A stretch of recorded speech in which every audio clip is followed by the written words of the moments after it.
looking at quite a pixelated version of myself on the screen. My name is Dean Walker, and I'm here for the technical assistance side of a Tim Remple production. Tim is guiding us through a book study group of the book Ecodharma from David Loy. And we are in midstream of a bi-weekly set of sessions going chapter by chapter through that book. Each of the sessions, as folks who have watched these recordings know, involves us starting with a sitting that Tim will take us through, and then we will be able to launch into conversation for the rest of the time about the particular chapter of that week or whatever else is alive in the space. I'm hoping that everyone who's watching this recording has access to the emails that we're sending out between sessions. There were 2 of them this time, so if you did not receive 2 emails in the days between these 2 sessions, please don't hesitate to get a hold of me. Again, Dean Walker, and my contact information is in all the emails and all the registration materials for this course. So that's the official introduction. That's all the logistics that I'm aware of. And off to you, Mr. Remple. Oh, thank you, Dean. Yeah, what we'll do, like this session, like all of them, is just begin with, say, 5 minutes of just really whatever practice you want to bring to the 5 minutes, you know. Nominally sitting practice of some form. There's a few variants of that. Basic sitting practice, just is discussed in one of the earlier sessions, is kind of the cornerstone, and really I think of it as the foundation or framework is another way to say that, for particularly for Buddhist practice, since it's Ecodharma. We're focusing on Buddhist practices, and really sitting practice is sort of the foundation, is the beginning point, is the entry point. It's also a framework in which we can kind of hang other practices, and we'll talk about that sometime. So, but let me be quiet, ring the gong here, and then we'll sit for 5 minutes.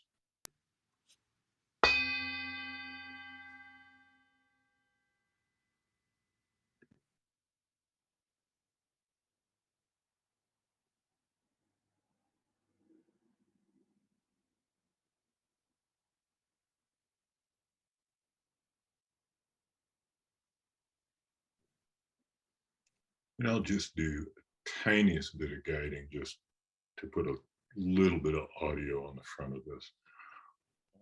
The basic idea is just sit in an upright but relaxed posture. Find a good, comfortable, relaxed sitting posture. One that's regal, even, that embodies the inherent dignity in everybody.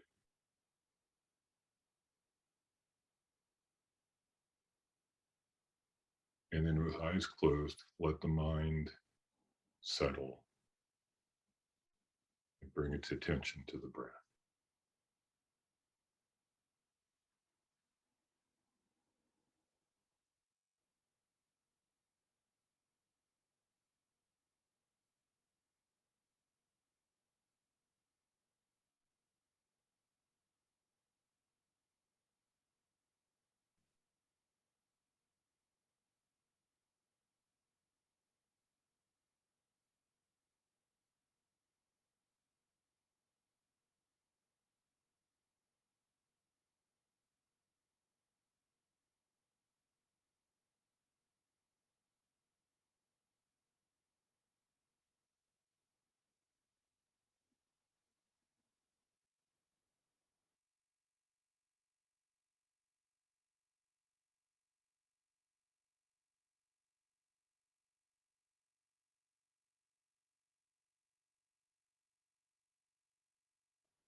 if thoughts or feelings or memories come up that are distracting, just notice them and return the attention to the breath and come back into the present moment.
We're just sitting for a few moments.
So welcome to this session.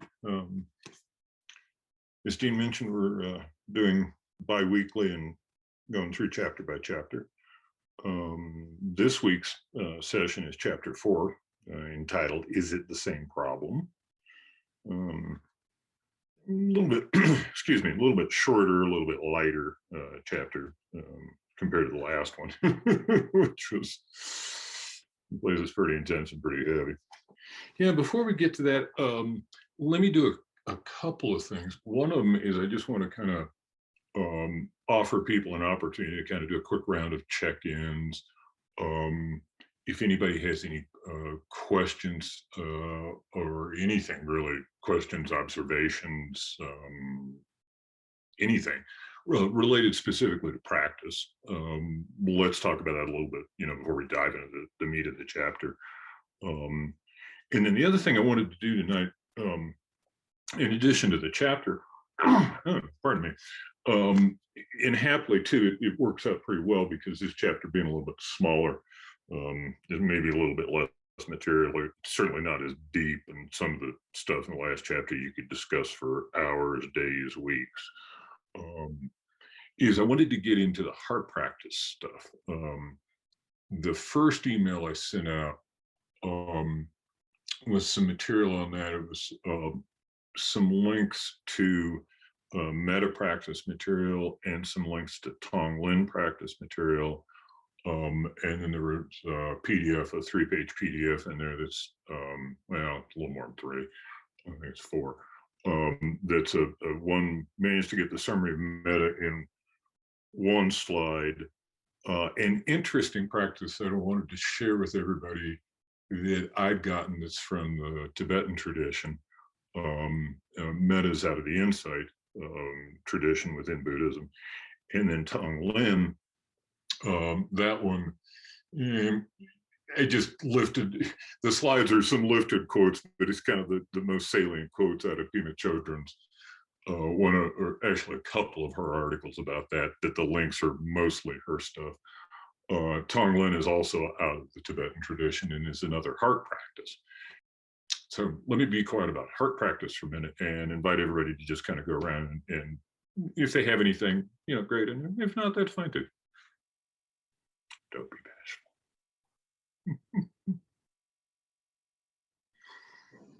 bashful. I feel like I need a meditation coach. I used to practice pretty regularly and then fell out of practice, and I'm having a hard time setting the intention of practicing every day. I know it would be really helpful at this point in time, so I'm not quite sure what that's about. Yeah, it can be tough at first, admittedly, and I think you know how it is with anything that you want to do. I think another example is exercise. Is a really classic one. Part of the thing is trying to figure out where to fit it in on a basis that you can fit it in regularly, in the day. I think is one way to do it, and really kind of look at your week. If you work full time, then your work necessarily has this 5+2 structure. So if you're in that mode, you can kind of use that. If you're not in that mode and all 7 are the same, then you're kind of in a little bit different pattern. I guess one other thought, just real quick, is set the intention of practicing daily, but manifest it daily in the sense of realizing the past is utterly gone, as the Zen folks put it. It's gone. I mean, utterly gone. So whatever I did or didn't do yesterday is gone with it. Today's the question. And them too, just because of the Zen stuff, the not knowing mind, knowing that there is no tomorrow, you don't have to worry about that. It's, in the conventional world, it's good to think about tomorrow and have plans and all that, but do know deep down, it keeps slipping away, a day at a time, a minute at a time, So, I don't know. Hopefully that's helpful, Gavin. Just a couple of quick thoughts about that. Yeah, and it is tough, because depending on what you got going, there are days that it's just not going to happen. And then there's other days when you can do more or feel motivated to do more, because that's, how it is. Some days a little easier than others. And the other thing too, I'm starting to get trained up to be a trainer in unified mindfulness. And one of the things they talk about is recognizing, especially early on, that you'll have days when if you sit, that it'll be, relatively pleasant, relatively comfortable. Your mind kind of settles. Things go pretty well. There will be other days where you can't get the mind to settle. It's just churning. And maybe focused on a particular thing, something that's happened in the past, or something that's going to happen in the future. When you're sitting on a cushion very early, is it about now? It's a strange thing, because after all, you're sitting on a chair or cushion or whatever. And when that happens, just be with it. Part of the name of this game is really learning. One way to say it is bringing everything onto the path. Another way of saying it is developing a certain amount of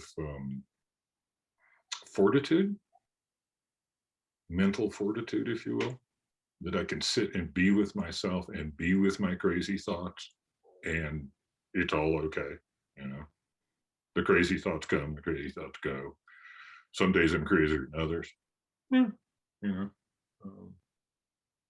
And I think of that as a kind of resiliency in a way, or an equanimity of a form, that the deeper you can develop that, the less, in a sense, less easily shaken you are.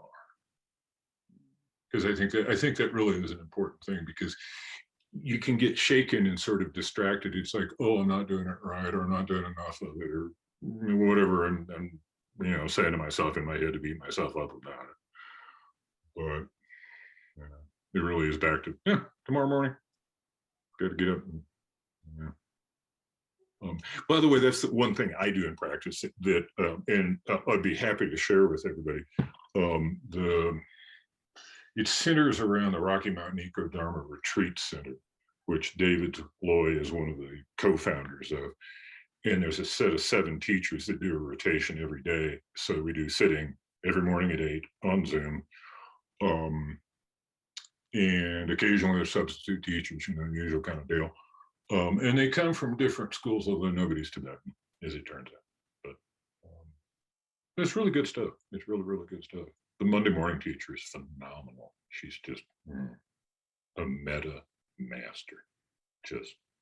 Terry Ray is extremely good at that, and brings extremely poignant stuff. She had a friend who just passed recently. Terry's in her mid-70s, I guess, something like that. My estimate. So bringing that kind of what's going on in life to the morning session on Mondays, and approaching meta, using that with that. Anybody else?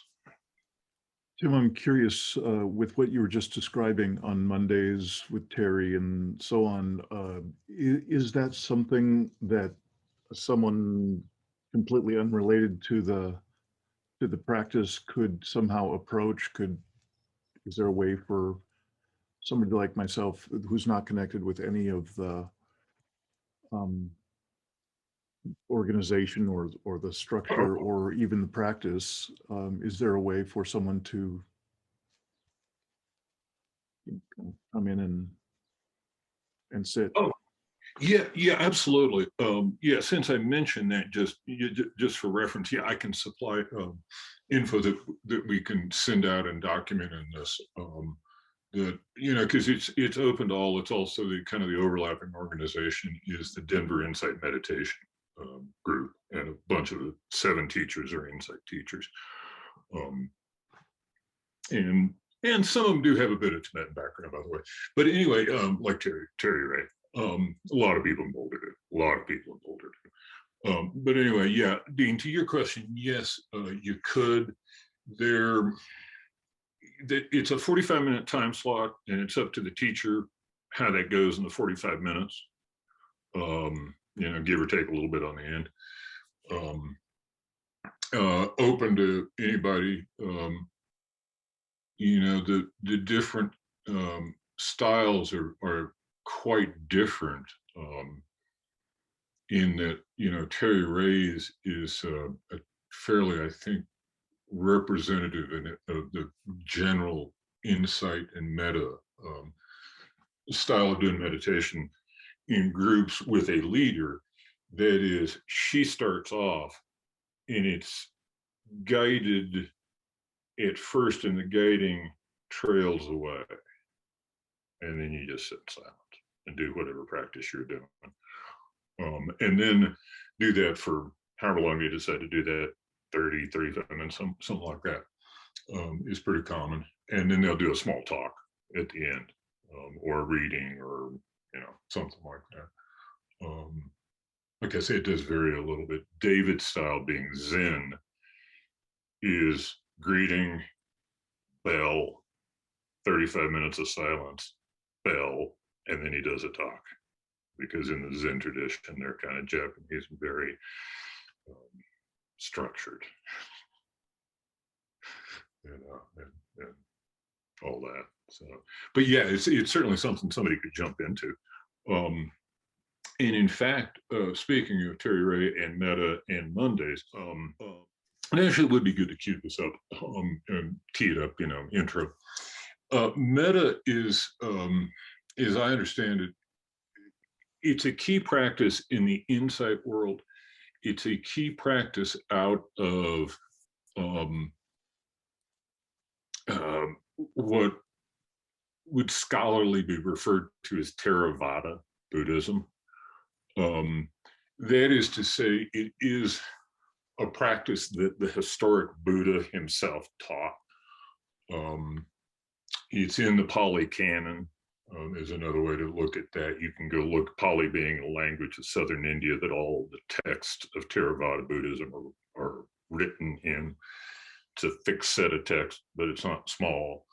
And there's enough in there that, you know, the academic types can spend a lifetime studying that set of texts for various aspects of Buddhist practice or thought or whatnot.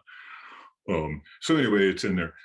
Metta it's a heart practice, and the other thing to say about heart practice is that is perhaps important is, you know, nowadays there's been a lot of work done over the last, well, really multiple decades nowadays, in terms of research about meditation generally. It really started back in the 70s with transcendental meditation. And people who were into brain science and that sort of stuff were interested in, it turned out if you hooked somebody up to an EKG, a brain wave recording technology they had in the 70s, and they engaged in transcendental meditation, you could tell it. The modality of the brain waves shifted. Nowadays, we've got a lot more advanced imaging technology, you know, with all the CAT scans and MRIs and all this sort of stuff. And one of the key interesting results that's come from research in that space is, yes, you know, there's sort of a normal mode that a normal person, you know, no major mental issues that would require like medication level help, awake, you put them in and you'll see a normal, you know, kind of a normal awake brain mode function. If they do sitting meditation, that's a different mode that's characteristic in the sense that it's not the same as the normal mode, but it's also not the same as the TM mode I just talked about. Turns out if you do metta practices, there's yet another mode that your brain enters. And so it's really, I think, very important to, for kind of a complete set of practices. And as we'll discover as we continue on through the book, the heart side of things needs to be attended to as much as sort of the foundation of calm abiding or sitting, to put it in a single word, needs to be attended to. Like I mentioned earlier, that sitting is sort of the foundation, and one direction you can go with it from there, if you will, is towards metta practice. There's some other things you can do, and we'll discuss those in coming sessions. But and the links I sent out, the first link is to an article in Lion's Roar, which is a particular Buddhist publication that's really nice in the sense that they don't have a paywall in front of all of their articles, and it's really reputable. It's top shelf stuff, absolutely. And metta, the first link I sent out is an article by Jack Kornfield, who, for folks that aren't familiar with it, is probably one of the I don't know, most influential people in the insight world. There's a couple others that have been at it as long as Jack. Jack has written a whole bunch of books, really well known. And what I did was condense down from his article these points on this first slide here. And it's really just a step-by-step, you know, set of basic instructions on how to do metta. You can go read Jack's wonderful piece, and he, you know, fills in some background. But as is noted there in that first bullet point on there, really is the whole point that trying to kind of jump into metta from being all rattled because I'm got my attention scattered all over the bloody place, and 27 things if that happened in the last 3 minutes. And, you know, trying to jump directly into meta would be a little tough, because you're literally too scattered. Your mind's too preoccupied and flashing between too many things. So it's good to sit for a few minutes and let it settle.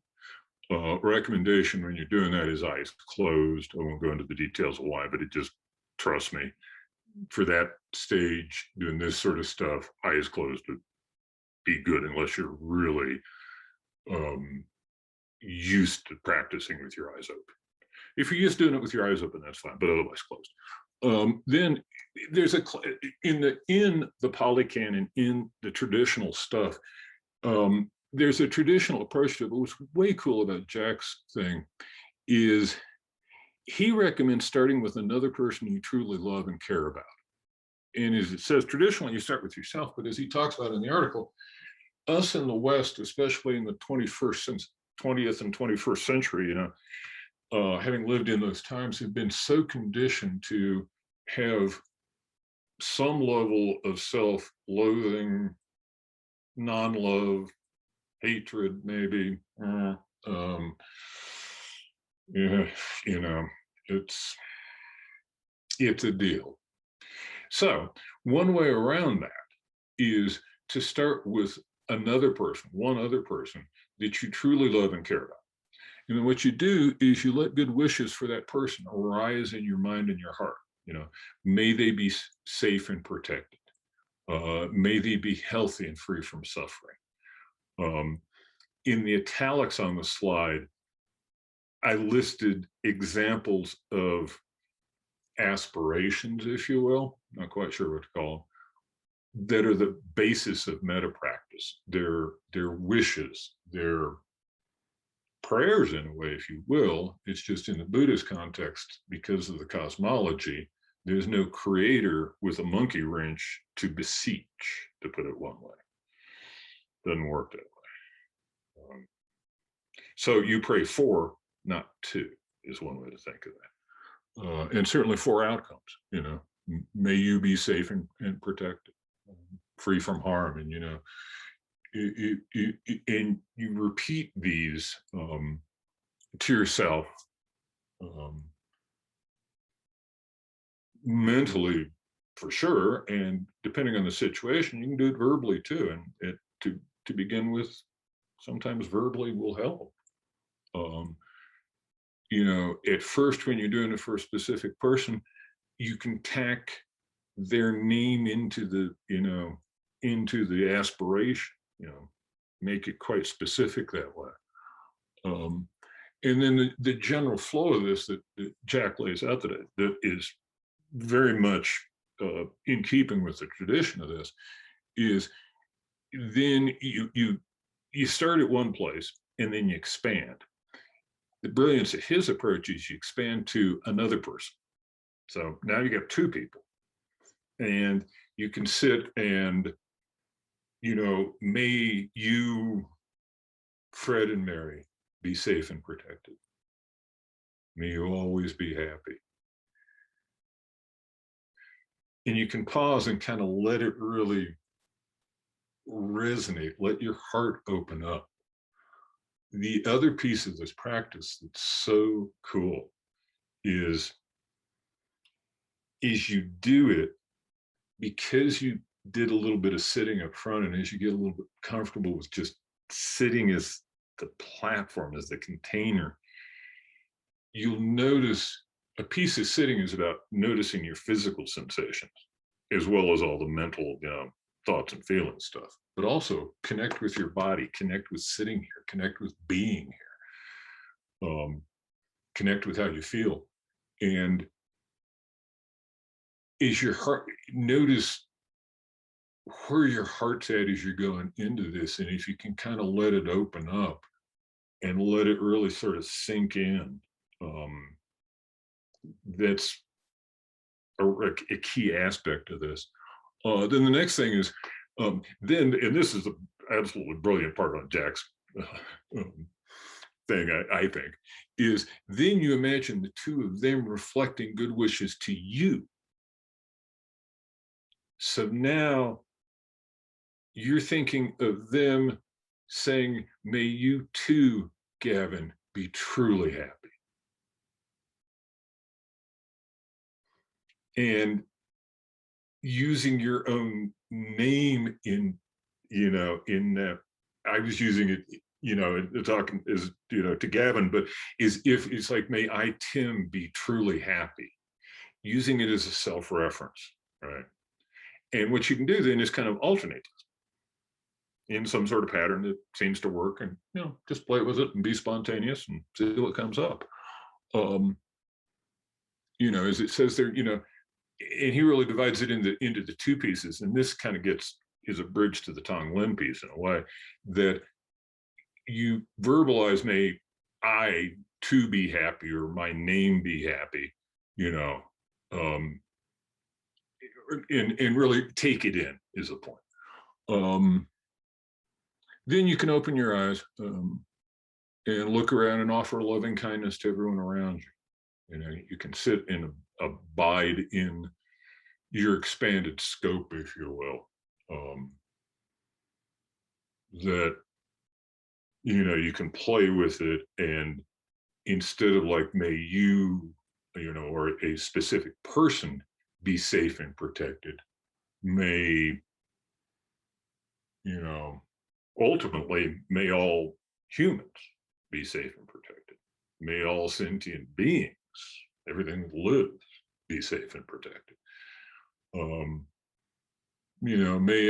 May all the members of my sangha, or my church, or my community be safe and protected, and use it, expand it incrementally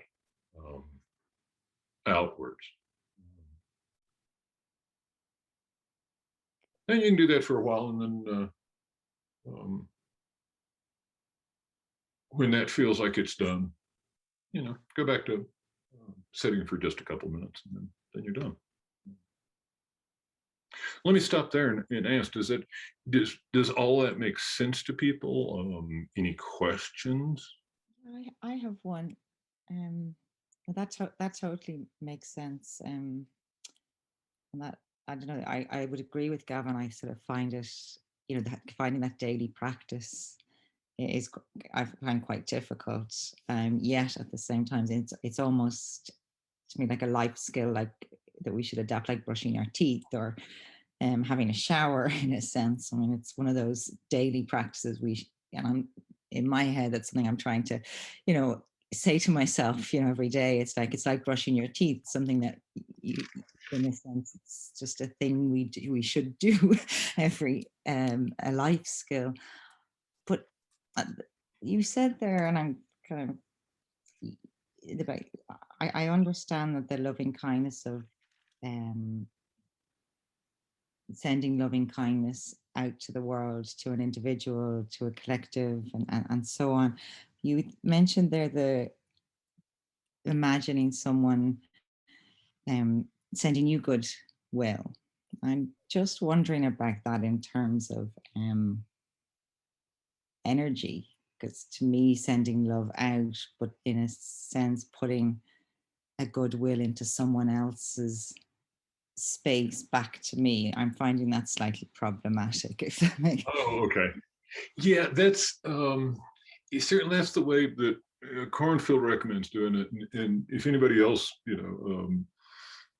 Patricia, Fay, or anybody have anything, please jump in.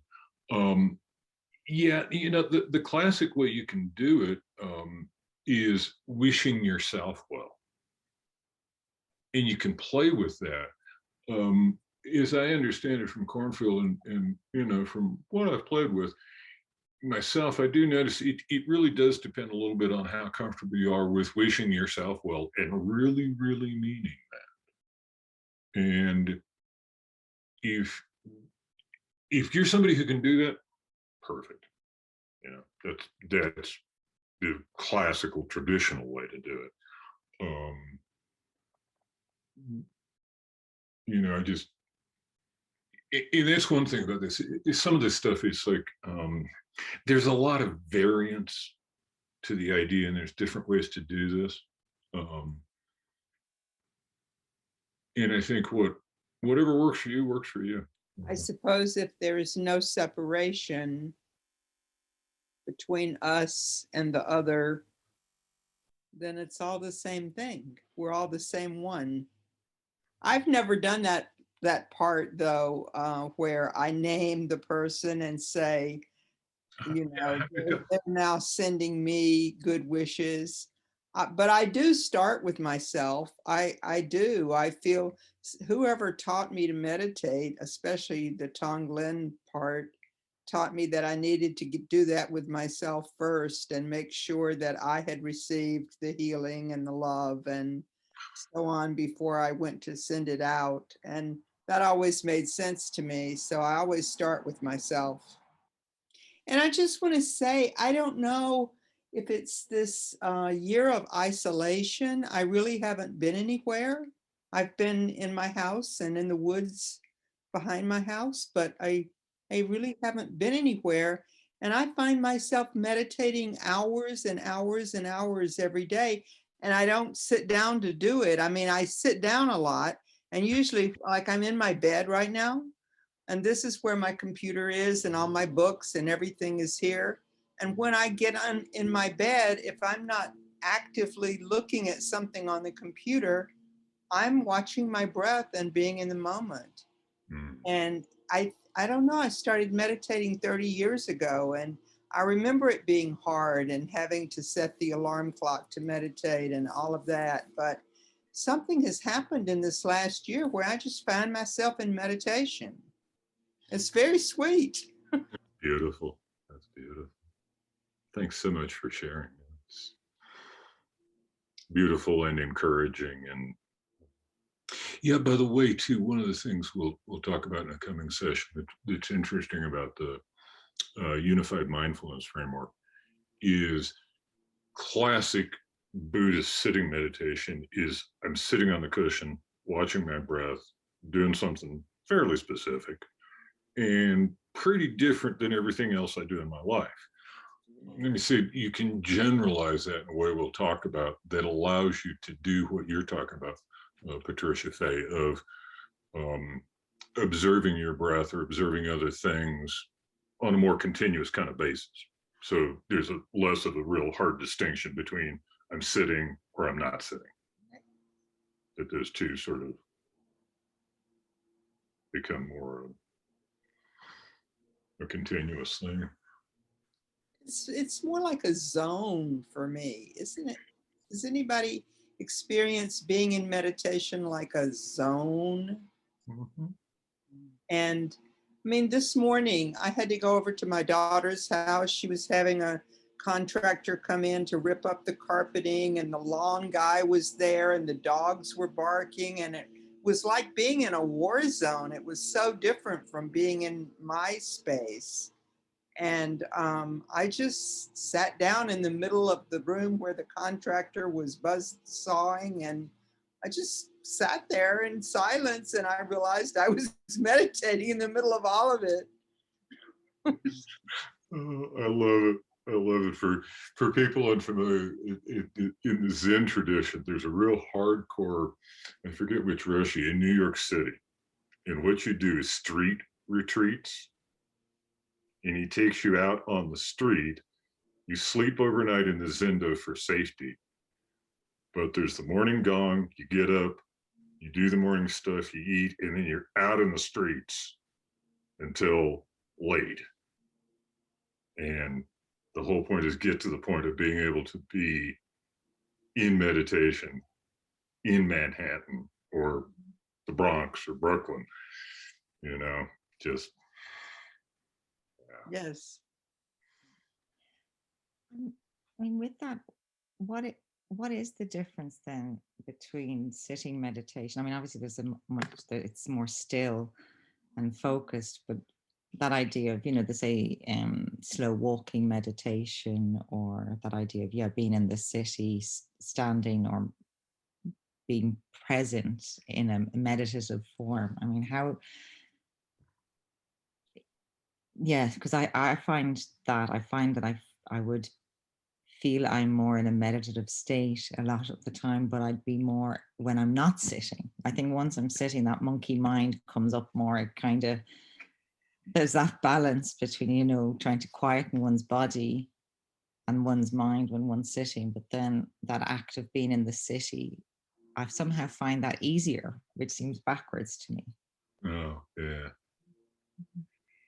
Yeah, and in a way, you know, meditation is really about having an object of focus.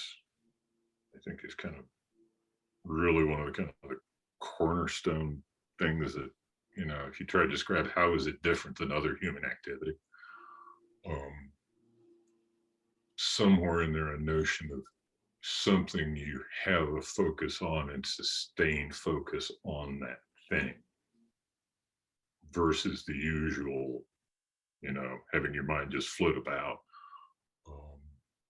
I think is a piece of that, or really getting caught up in its flitting about is the point. Um, because yeah, as you say, Ashley, you sit on the cushion and all of a sudden the monkey mind aspect that's there all the time kind of comes to the fore because there I am sitting there with my mind. By the way, a wild experiment, if you're ever at a zoo to try, is go to the primate section and, you know, chimpanzees, ones like that are a pretty good one, and go stand by that cage, kind of just stand there, close your eyes, get settled for a minute, just breathe, and notice what you hear. Notice how much of that you can almost tell what they're saying.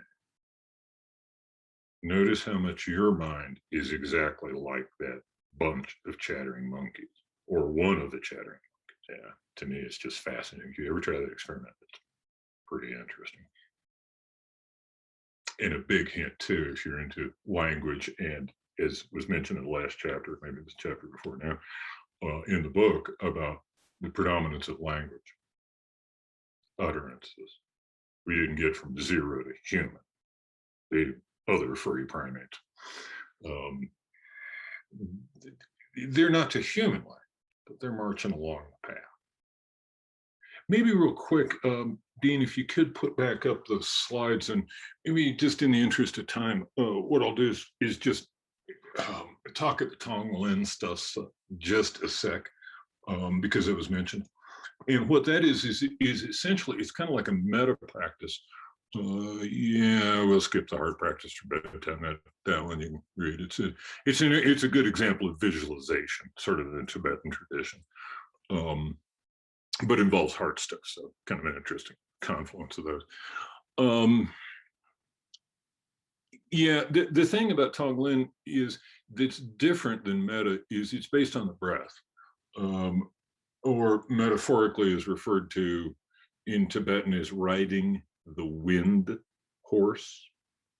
Your breath, that's the wind horse. So here's the and Pema Chodron is one of the living masters of Tonglen. The links that were sent out, a bunch of her stuff. Also Judith Leaf, who's another prominent person in the Shambhala world, who's quite good at this stuff. And this is the basic recipe here, and kind of just lifted paragraphs pretty much out of combination of Pema's articles.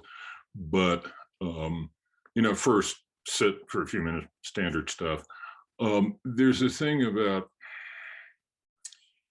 it's kind of hard and a little bit technical, but to the extent that once you're settled, you can just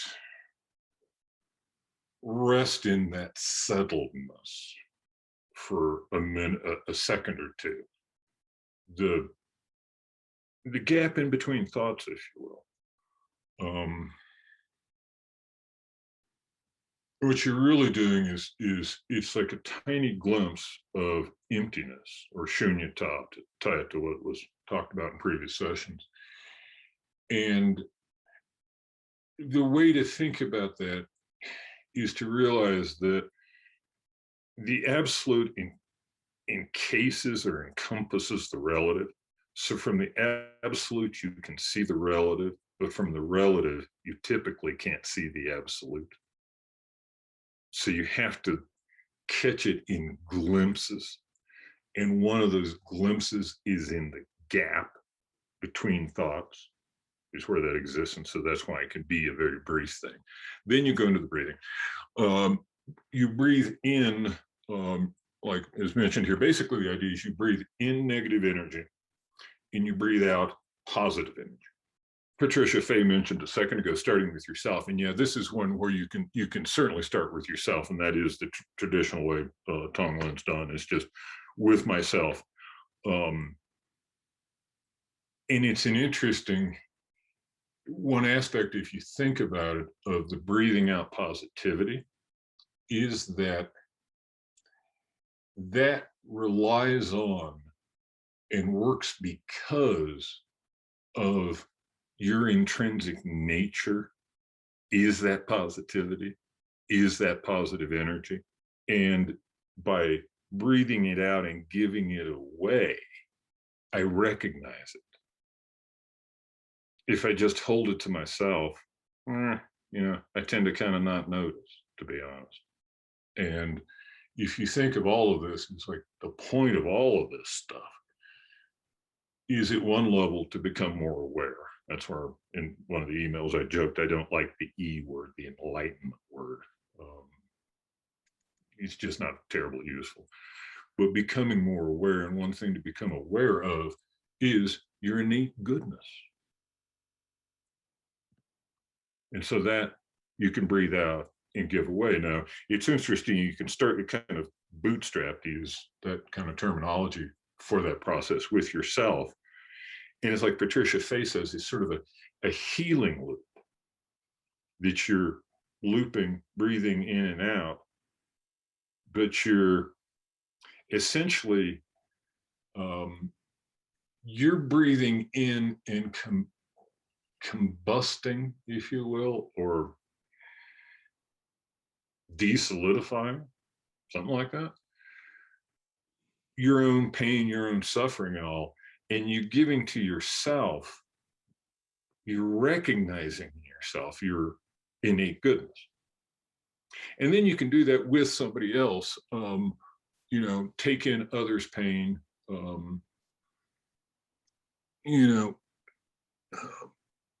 send them relief. And then, the recommendation from Pima in one of the articles is sort of a third stage of this, is really opening it up to a specific situation and working with that as fully as possible. And it's the last point on the slide. Yeah, the more specific any of this can be, kind of, the better. General is good, but the specific sometimes has more juice to it. And that's one thing my teacher, Contour Rinpoche, is big on in any of these kind of practices, is use the juice of your emotions, use the power of them, use the energy of them to drive these kind of practices. When 9/11 happened, a number of his students, had connections with people back east and whatnot, as you might imagine. And there was tremendous consternation and concern. And on one of the sessions, back then when we got together, and it was a long time back nowadays, of course, asked what should we do? And his response was basically pray fervently. The stronger you feel, the more it hurts. Use that. Don't run away from it. Use it. And then the final bit I'll say about this, and be quiet about all this, is expanding out the whole notion in Tonglen that I can do it with a specific situation and work deep. That's one aspect. The other thing that I can do is sort of expand outwards. Can expand out again, to everything that lives on this planet, for example. You can do that as you become accustomed to it. It is the last couple of bullets mentioned. And then again, in this kind of practice, do recommend, once once you're in an expanded enough state of this, it can be kind of interesting to try and sustain that for any extended period of time. So go slow, go small, and at the end, let yourself settle again. Kind of let it bake in, and often you will notice that sitting at the end has a very different quality than the sitting at the beginning did. The sitting at the beginning was you brought your mind at the moment from the conventional world in. At the end, your mind is sitting there in the reflection of just having engaged in this Tonglen practice. And you may notice, for example, that it's a lot stiller, and things are a lot more calm.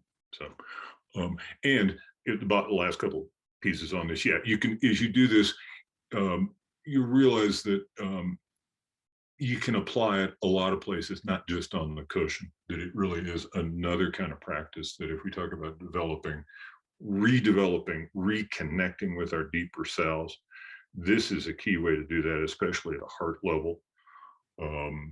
Matthew Mandala, that piece of that, the heart part of that, these are key practices in that area. And as you get better at it, you can do this kind of practice anywhere. And in fact, this one in particular can be very useful in stressful situations. It can really diffuse an argument if you're awakened together enough to, instead of engaging in an argument in the back and forth, exchange of anger and all that, that instead I can drop into something like this. In my experience, even a few seconds of that is pretty powerful. So let me stop there. Thank you, Dean. Hopefully that's useful guidance on that stuff and material for people to play with, because I think it's good stuff. And to be honest, too, sometimes just basic sitting, there's a monotony factor.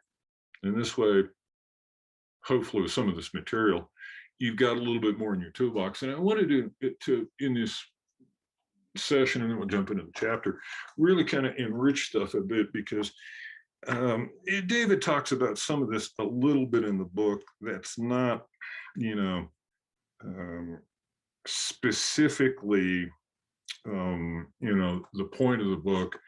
And he deliberately refers to meditation in here kind of generically, doesn't really want to tie it down to whether you're doing insight practices or Zen or Tibetan or something else.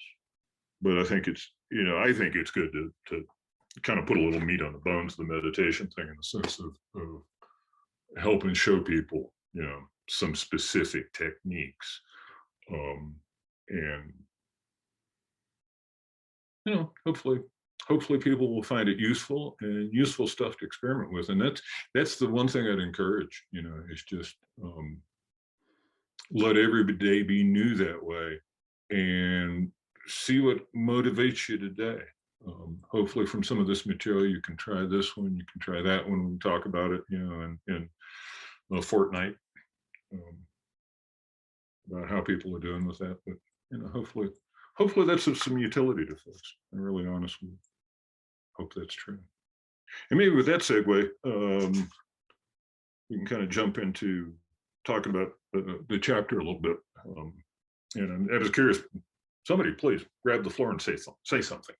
I would like to thank you for emphasizing how the importance of this heart practice, that's important, like how you're saying how important it is not just to do the meditation based on the breath, but developing and connecting with the heart. So I really appreciate that, Tim. And I'd really like to share, if I could, a kind of a form of meditation that I've been doing with people that it just gives me so much joy, and I feel like it connects with what you're saying about the heart. But so I practiced Zen for a few years, and I've done some other kinds of practices, but so I always enjoyed being, on these sessions, the connection that you would feel in the field with other people practicing, all in silence. But this practice that I've been doing, some people call it like social meditation or something like that. And it's in this, it comes out kind of the insight meditation where the noting practice. So you just know, you would sit on your cushion and you would silently note thinking or sensations or something like that. And but this is done out loud and it's done with people. And what's incredible about it is I've had so many really deep experiences that you wouldn't think, experiences that are similar to being in a deep meditation, like that you have on a retreat or something, just in a few minutes. And so you're not only expressing what's coming up for you, and you have to find a word, that's the hard part about it, but it doesn't really matter. You're conveying something and you're connecting to other people. You're hearing what somebody else says and you respond to it. There's a natural response. And to me, it's been a real heart meditation because my heart connects with all the people who I'm, doing this meditation with. And I just wanted to share it because it's something that I find is just been so wonderful for me. Yeah, thanks so much, Chris. Yeah, no, that's beautiful. Yeah, because traditionally, these practices were set up kind of nominal. Well, they're individual to begin with, for sure. They're individual. And in that sense, I can do them by myself, which is a great thing because, that way I can do it by myself. It's very convenient.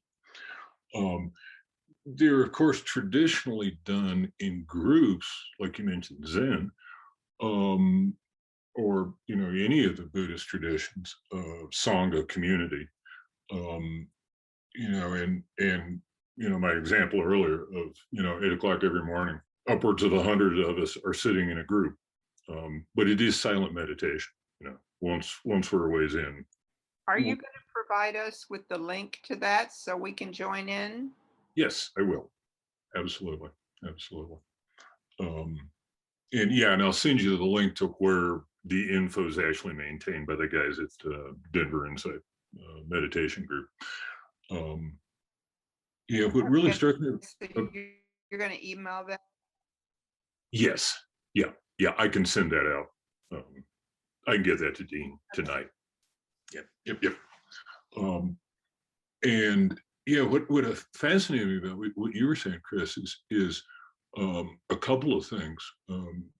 One of them is the noting aspect, and I'll kind of use that as a forward reference, if you will, to when we talk about unified mindfulness. We'll talk a little bit about that because it's a piece of what I wanted to either there or insight meditation. One of those two coming attraction things we'll cover. Noting, because there's a couple of technique things in there that are good to know, kind of the basics of.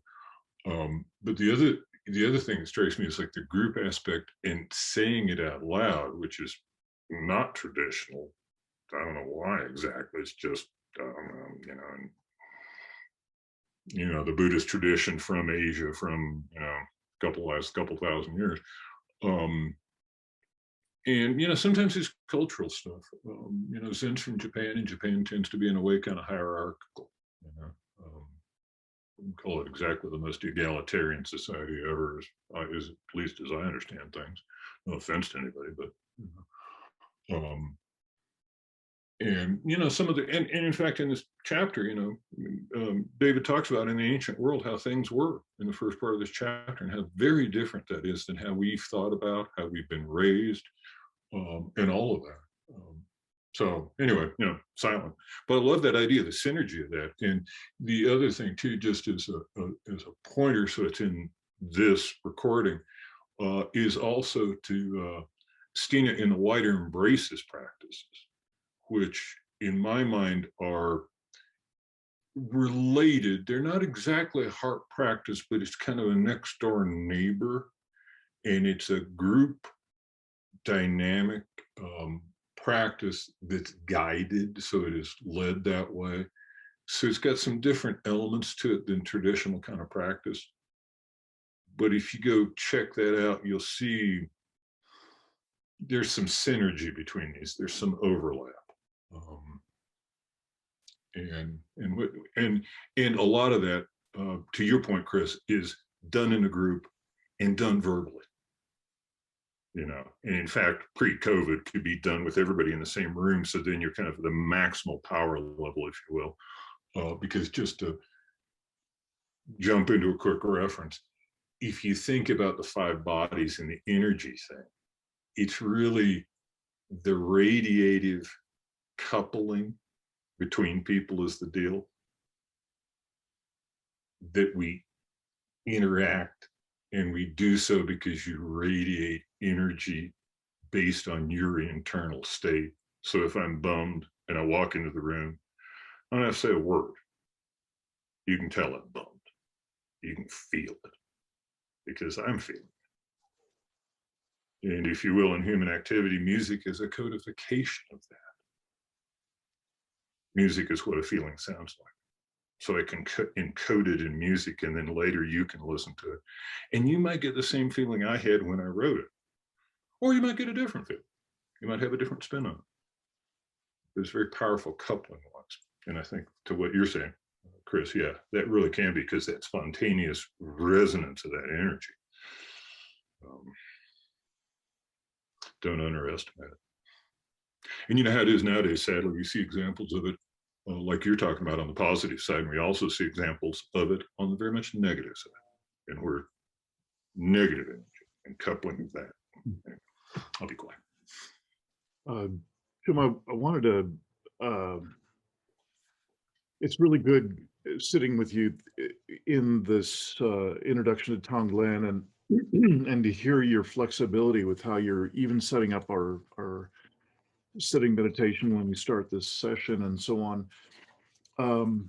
One thing that folks who are not a part of the kind of umbrella that is producing this book study group, it's a thing that I put together to serve the collapse-aware community a few years ago, called livingresilience.net. That's the website and all that. And then the program that people can participate in to learn more and choose emphasis for their learning, and also buddy up with people in a community of practice to share practices and support one another.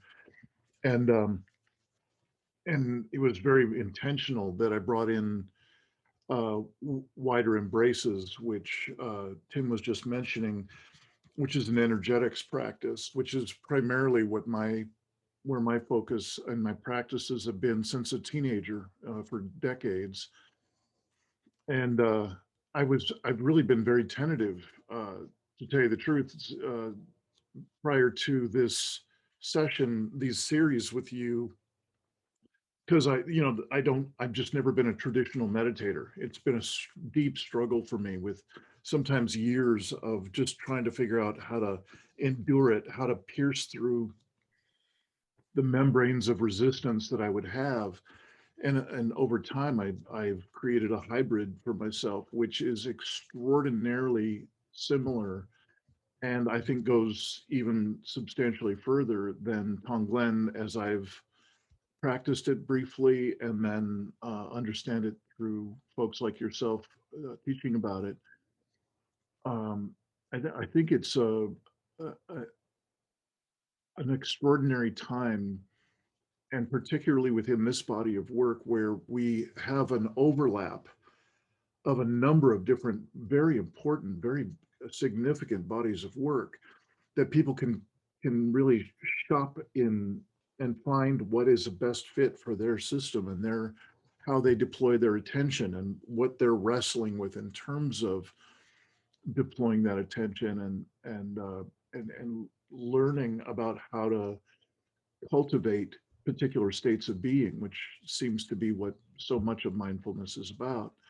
So I just wanted to mention that, and what I guess I'll do is just plant the seed for those of us here who are in that community of practice. And by the way, the rest of you are absolutely welcome. It's provided on a gift economy basis. And if you have any questions whatsoever, any interest whatsoever, I'll put my email address in the chat tonight, and you're welcome to just contact me, and I'll answer whatever questions you got. But for those of us who are, is Gavin and Tim and myself, I'm really excited to bring this overlap that I'm seeing tonight more than ever, that I'm really excited to bring to everybody in that course, to be able to see just how extraordinary an overlap there is. It's like breathtaking for me tonight. So really appreciate you covering this ground, and I'm excited as can be, for a number of reasons that I won't take any more time tonight. But when we get to next Wednesday, I'm happy to share like crazy, because this is an exciting chance to see two significant bodies of work in my experience coming together in a really great way. I couldn't agree more, Dean. And in what you were saying too about what fits for you, I'll just say something that's one of Pema Chodron's taglines: start from where you are. Because it's really the point, if you think about it, so much of our conditioning is trying to get us out of where we are into where we're supposed to be. I'm supposed to own that Tesla, you know. I'm being naughty. I haven't purchased it yet. I'm of lesser social status because of, you know what I'm saying. It's just, it's so about how things ought to be or ought not to be, and so very little about how things are. It's almost never about are. It's almost never about now. It's always, you know, complaining about some historical hurt or concerned about some future, whatever. But anyway, yeah, one thing I did want to cover real quick in the chapter that you know, that, like I mentioned the first part just a little bit, you know, talking about how things historically were different than the world any of us, you know, grew up and have lived in. And you know, part of the kind of the intellectual premise of the chapter, if you will, I think this is, you know, where David being an academic comes through a little bit, is the individual predicament section. He highlights kind of the whole situation in 6 particular predicaments. You know, I won't, you know, read them all, but just as an example to frame it, is the self is a psychological and sociological construct. That one, you know. So Tim wasn't born. This was born. It had 2 parents. It's biological and therefore physical and therefore part of the earth. And there's nothing that Tim can do that'll actually change any of that. You know, I'm just this weird mental construction. The thing that's wild is he builds the parallel between the individual and the collective in the 6 predicaments, page 107, if you're, you know, for reference that way, that I found interesting, because it's like the whole thing about collapse and being aware of collapse and the root cause of all that is, you know, here on, like I say, page 107 is Professor Dr. Loy's summary of the root of our collective predicament in, you know, the 6 parallel points that, you know, for the first one being the parallel, like the individual, and parallel at the collective level, human civilization is a construct. And, you know, some of the discussion about how different, I guess then follows how, you know, different, depending on where you were born in history, what you think of as your civilization can vary remarkably, to put it mildly. And, you know, I think part of, you know, the whole collection of work that Dean's doing is really about the recognizing the disconnection and trying to figure out how to reconnect is, you know, an essential part of that, if you will, is really kind of realizing that we've all been civilized, so to say, into a very uncivilized, disconnected state that's constantly reinforced. You know, and I was wondering if other people had kind of had any sort of reaction or any thoughts about, you know, the collective predicament about, and in particular, I was curious if anybody had, when they read that, if they had any thoughts about stuff David missed, if there was sort of, you know, a seventh one that he didn't bother to write down or didn't happen to recognize. Oh, and one thing too, just to say the words just super quick. David is an academic and wrote a book all about dualism, and that comes up a lot in here. And for those not familiar with that terminology and that part of philosophy and all that kind of stuff, like point number 5 there, that we cannot return to nature, but we can realize our non-duality with the rest of the biosphere and what that implies. Duality there is distinguishing between two things. You know, a classic example would be good and bad. And in classic dualistic thought, you can't have a single thing, you know, object, whatever, be both good and bad simultaneously. That's the cornerstone of duality. It splits it. So in this example, there'd be the biosphere, and we'd think we were somehow not part of the biosphere. As if I could sit here and get oxygen that I need to breathe to live even a minute longer from somewhere other than the biosphere. But it's that kind of thinking. And that's just, I just wanted to mention that because it really is. And if you, anytime you notice that, like with the good bad example, I love that one is a cornerstone of this, that in logic, it could have, you know, something could be good or something could be bad, those two statements. In theory, both could be false, both could be true, or just one of them true. There's all 4 combinations. When you get into dualistic thinking, you throw out 2 of the combinations, all and none. And you force it to be, oh, it's got to be either good or bad. I've either got to be a human that's distinct from the biosphere, or I've got to be part of the biosphere. But I'm not part of that. It's the us and other distinction.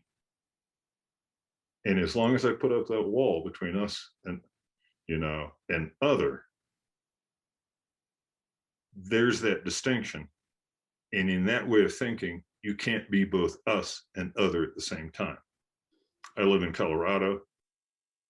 I'm not a football fan, but it's axiomatic in Denver. You can either be a Denver Broncos fan or you can be an Oakland Raiders fan, but under no circumstance whatsoever can you ever, for even a single second, be both.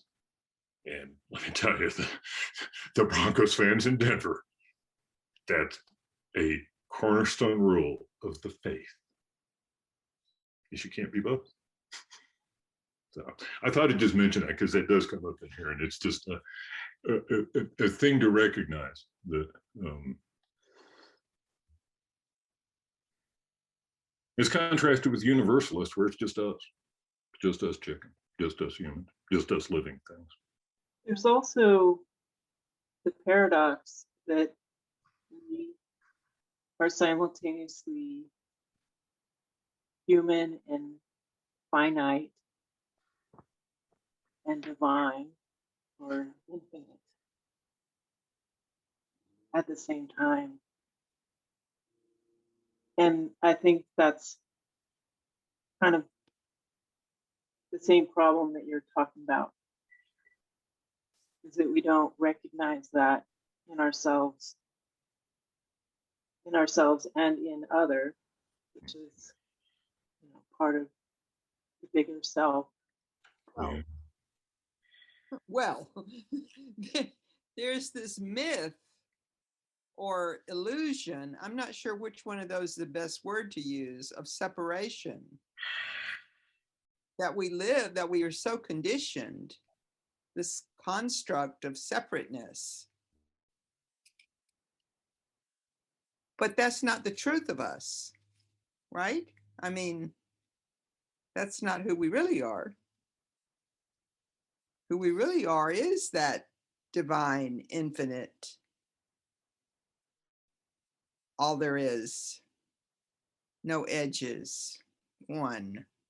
And what do you think is, I mean, which is really part of my I'm working on right now is rewriting the covenant for our Unitarian Universalist Fellowship here in McMinnville. We have a covenant of behavior, how we behave with one another. It's our promise to each other, and we're rewording it now that we've gone through all this racial dismantling of the structures and stuff. We want to incorporate that in it somehow or another. And we actually got into kind of a deeper conversation in our call yesterday about those two words, myth and illusion. You know, which is it really? And I mean, we looked up the definition of both words and talked for hours, but we never came to any decision really about which one of those words to use, the myth of separation or the illusion of separation. Maybe we should say the toxic myth, because some myths are actually beneficial and true and are helpful, but others are lies and toxic. If you have any ideas, opinions, thoughts about that. Yeah, being somebody who's read probably half of what Joseph Campbell wrote, something like that, which took a while, just that much. It was pretty prolific. Yeah, I think of a myth as a story. You know, the myth of the hero's journey. It's a story that's a prototype or an archetype or something like that. Individual or collective. You know, comes in both flavors. And yeah, I think you're absolutely right, Patricia Fay. You know, that there are toxic myths, you know. I mean, an example from the 20th century is the whole myth of the Cold War and the lies told about Russia in America and vice versa in order to perpetuate that whole craziness. Well, with money, you know, think of the lie of scarcity. You know, there's not enough. Oh yeah. Yeah. That more Yeah. is. Yeah, I think the separation thing, I would say in that sense, like in David's book, it's really probably illusion would be the word that if you ask him about that, and you know, in the final session, we'll have David joining us and we can talk to him about that. But I think he'd come down on the side of that being an illusion in the sense that it's something that appears in me is maybe even commonly accepted, and commonly appears in that sense, but isn't in fact true, or isn't true in a certainly kind of in a absolute sense.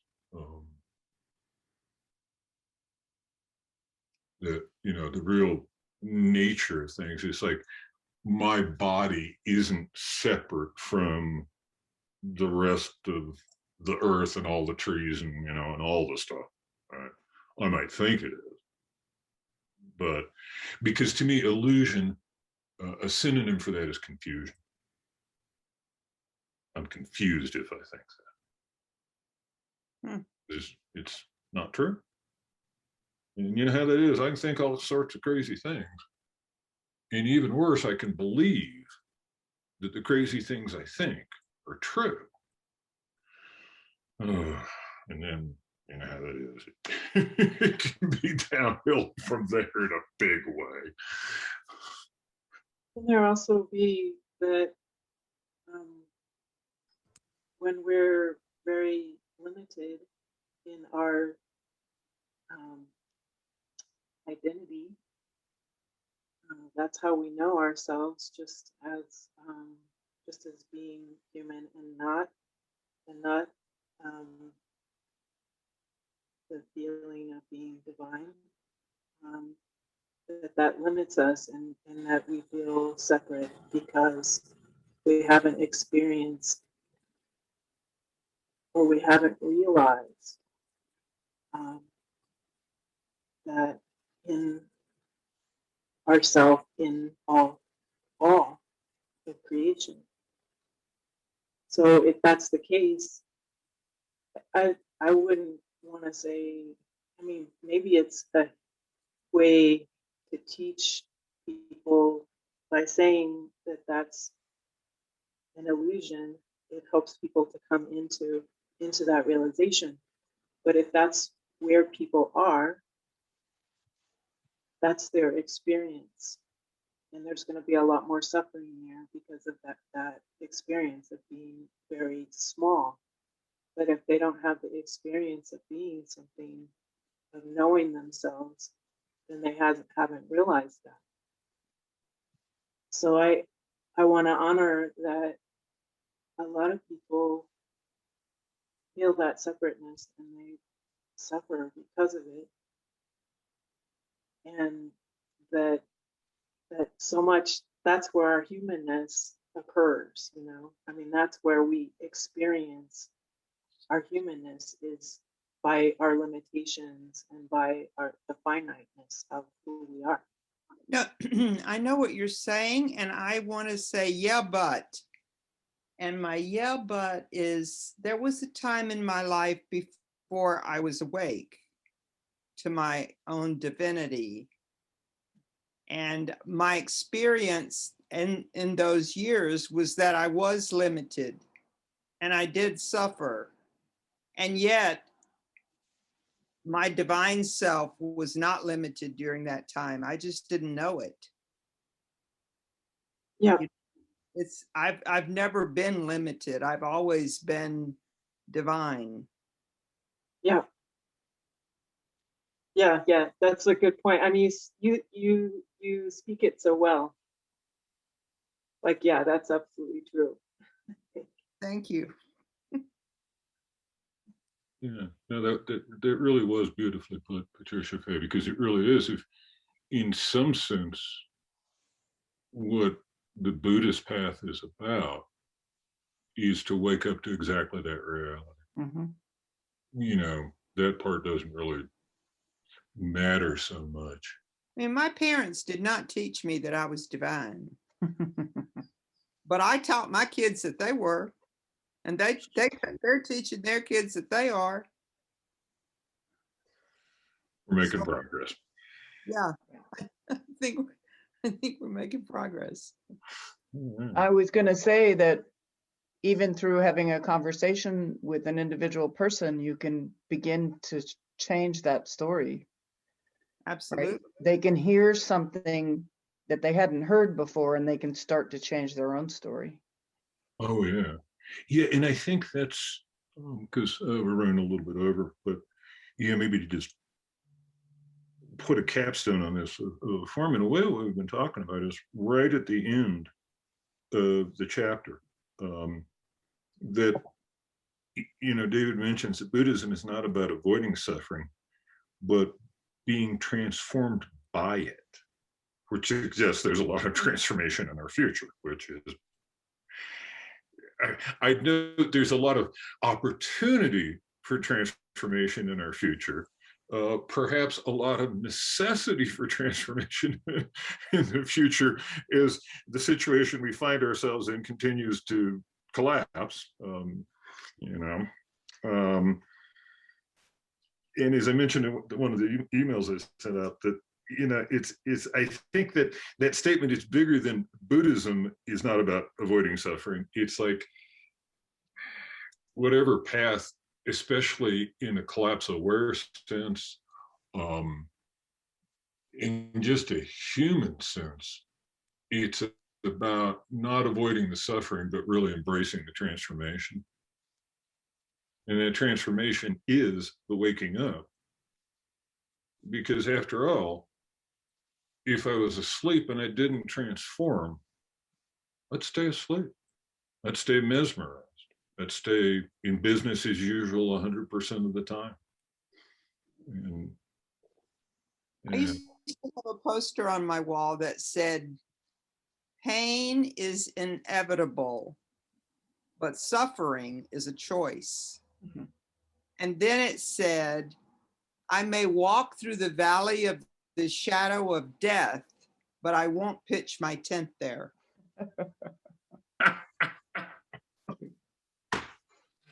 Yeah. I love it. Yeah, because it seems like nowadays, sadly, there's some people who want to go pitch their tent there. It's an addiction. I mean, It absolutely is. It absolutely is. Yeah, there's. That's a whole topic for another hour's worth of conversation. This could go on for several hours, actually. Oh yeah, yeah. This has been wonderful tonight, and hopefully useful to you guys, and hopefully reading through the book and doing this every couple of weeks is stimulating all kinds of good stuff.